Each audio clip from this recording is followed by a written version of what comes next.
What's going on, guys? Cabal here once again with another Diablo 4 video. I wanted to come on here once again and give you guys one last update as far as where we're at with the build. I'm going to go over our gear just to kind of show you where we're at, and I will kind of explain what you can do to upgrade the gear. Finally, we'll go over the Paragon board as well, just like where I'm at.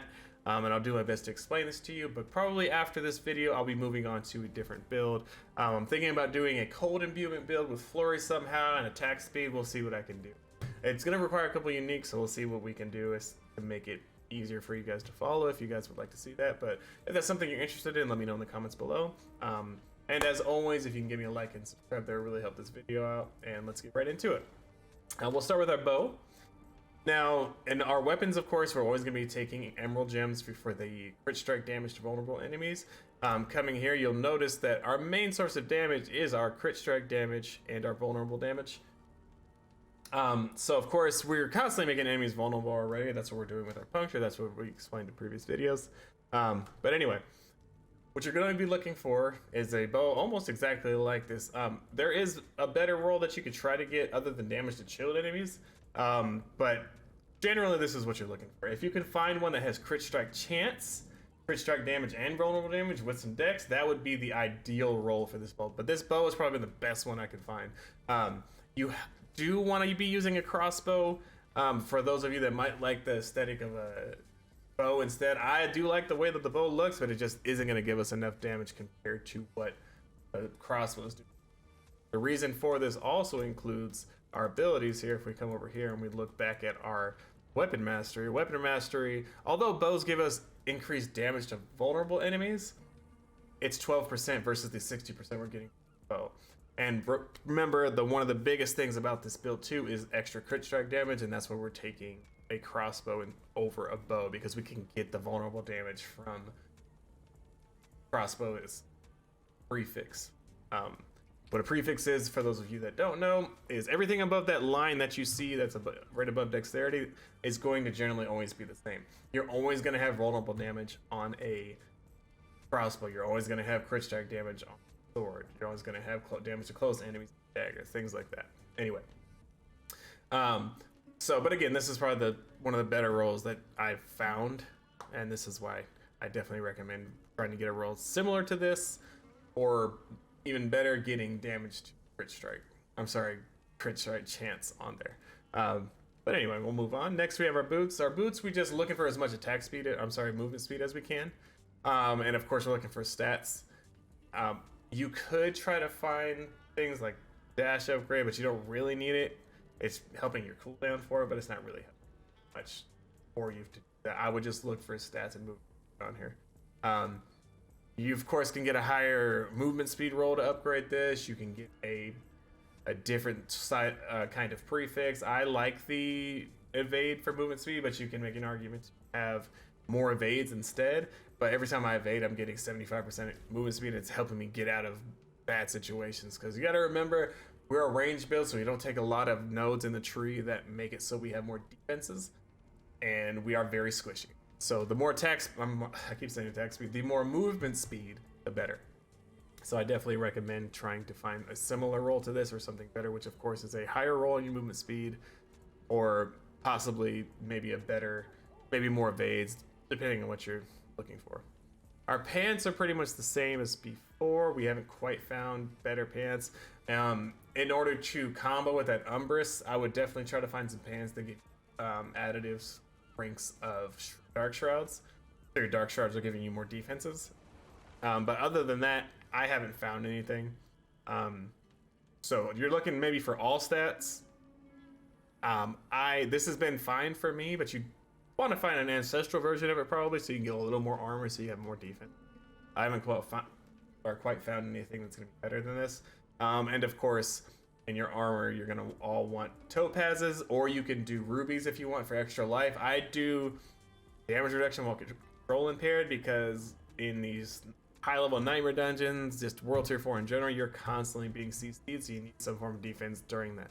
We do have ways to get out of it, but we have one way to get out of it, and that's our Dark Shroud. It's our concealment. And once that's down, because you're also using that for damage, you're just gonna die. So you need some kind of defense. Gloves. Now gloves are still the same gloves from before. Your biggest thing about this is getting 2 ranks to rapid fire, 2 ranks to penetrating shot. You want to try to, of course, find some that are going to give you +3 to 4 to upgrade them. I haven't found them. They're not easy to find. You could try to roll it, but it gets really expensive, and you got to farm a lot of mats in the Helltide Zone in order to do it as well. Those Forgotten Souls in order to constantly roll. But this is kind of self-explanatory. Just try to get some more, and of course, crit strike chance or crit strike damage if you can find it on gloves, and then all stats or just intelligence or strength depending on lacking it. Next, of course, is our armor. I've changed the armor in general. I used to have armor with a bunch of resistance on there, but as far as everyone knows, resistance doesn't do much for you. So I opted to do more imbuement skill damage. Now I love this. This roll is kind of perfect for us. The imbuement skill damage plus the any imbued skill in general damage, and then poison damage because we run poison imbuement. So this has been really good for us as far as our damage. And the damage reduction from distant enemies is just something that I ended up enchanting on there because I was trying to roll and try to find something better, but that just ends up what was on there. So we're gonna try to find something else, but this is what's been good for us so far. So the way you can upgrade this, of course, is getting all stat roll on here as well if you can. That's usually stats are going to be the big thing for you too, where you're lacking, or even some more dex is nice. Like this one here, it has damage to rain weapons you can roll, and then you can strength, but of course it doesn't have everything on her I want, but it is still a nice piece of armor, so that's why I kept that there to kind of give you an idea. All right, so that's where you can upgrade that. Next is our helmet. You're looking for all stats, you're looking for armor, but nothing too crazy on here. The big thing about upgrading your helmet is if you could try to find something similar to this, but something that's going to be giving you additives to ranks of poison imbuement, because of course the higher the poison imbuement, the higher the damage. You get where I'm going with this. That's kind of the trend here. So, and again, another topaz in your armor. All of your armor is like that. Now we move on to jewelry. Speaking of gems, all of our gems in our jewelry is going to be skulls. You're getting flat armor. It does help a lot more than you think it does. As we're squishy, so we need to get it where we can. Anyway, biggest thing about our necklace here that we have is the +3 to ranks of all imbuement skills. That's of course great for our damage. Damage with ranged weapons is great. I do dodge a lot, so damage for 4 seconds after dodging an attack, that's always good too. It's not necessarily invading. That means like if you get the dodge, you dodge quite a bit more than you think in a rogue, and I think Dex provides more of that as well.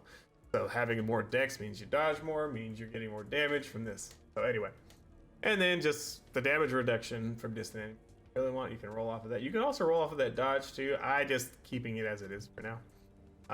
But really, there's not too many ways I plan on upgrading this. Really, you're just looking for something that's going to suit you with rank. All right, let's get into our rings. So I really like this one for the life, of course, but our crit strike damage is the biggest here. The more life we have, though, the more we're surviving. So if you can find flat life with crit strike damage. I like the imbued skill damage on there too. You can have the lucky hit chance, but there's nothing too much for doing with lucky hits, so you can try to roll off of that and maybe try to get some vulnerable damage on there as well. That's usually what we're looking for, which moves us onto our next ring here, which we have vulnerable damage. We have crit strike damage, damage to close enemies, but I need to roll that.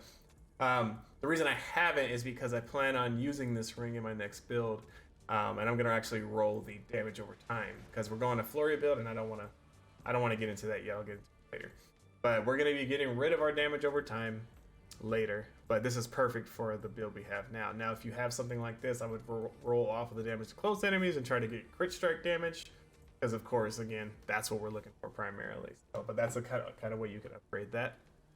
Our dagger's not going to change as far as this unique, because we're getting flat core skill damage in general from just using our combo points, and then of course we get the chance for our basic dex to give us those 3 combo points. But the way you can upgrade it is I have a 30% roll. It rolls as high as 40%. So your core skill damage deal 30%. I want it where I can get 40%, but we'll see if I can find that kind of roll. So I'm just happy that we're in the middle. Now, for any of you that don't know this, the way that I'm seeing these stats as high as they can, like the range, is by going into your settings here and options. We're gonna go to gameplay. And we're going to scroll down here and we are going to turn on advanced tooltip compare and advanced tooltip informations. That way, while we're in there, you can see those 20, you can see just how high your legendaries can roll or your roll. But anyway, just want to give a little quick side note. And finally, our sword. Now, on your other hand, you're always going to want to try to find a sword because if you notice that prefix on this is crit strike damage, and that's what we're again mainly doing. If you could find cortical damage, great. Crit strike damage, vulnerable damage, things like that. You don't really need the damage to distant enemies. It does help, but a lot of times you're not going to be shooting far enough away. I mean, yes, you do, especially when like you're having a really hard time, so it helps. But if you can try to get one like this that has vulnerable damage on it instead, that would be the ideal upgrade. You're looking for an ideal upgrade. But otherwise, this sword is perfect. So I am, of course, not going to be using this for later when I'm switching builds, but this is perfect for this. Now, finally, we'll go into a little bit of our Paragon board just to kind of go over where we're at. I believe we left off on this board with our vulnerable damage socket, with our exploit glyph. We've came over here and got a little bit more flat damage. Damage to healthy enemies, just I saw it, it looked like it helpful, but really I saw the crit strike damage on it. That's the biggest thing that I wanted. But anyway, once we got to this next board, we took Tricks of the Trade. We're not going to get this node, but we're using it to try to hurry up and get down here to the next area. I don't quite know where I want to go yet, but we took this for Havoc. Crit strike damage is what we saw on there. Damage to elites, and this is just flat armor. I just haven't quite got enough strength yet. But we put Chip over here. The physical damage is nice, but the nice thing really about it is for every enemy you damage, with physical damage, they take increased damage from you. So it's not just increased physical damage, it's increased damage across the board. So that means your poison and everything else is going to get extra damage.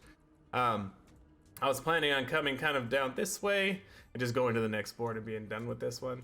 If you really want to, you can get some more armor over here, or some strength that you might be lacking in, intelligence, whatever. But I would just try to use points to try to get down area here. So really, that is the build. This build has been a lot of fun. I definitely recommend trying it out if you're looking for something unorthodox, if you're looking for something ranged.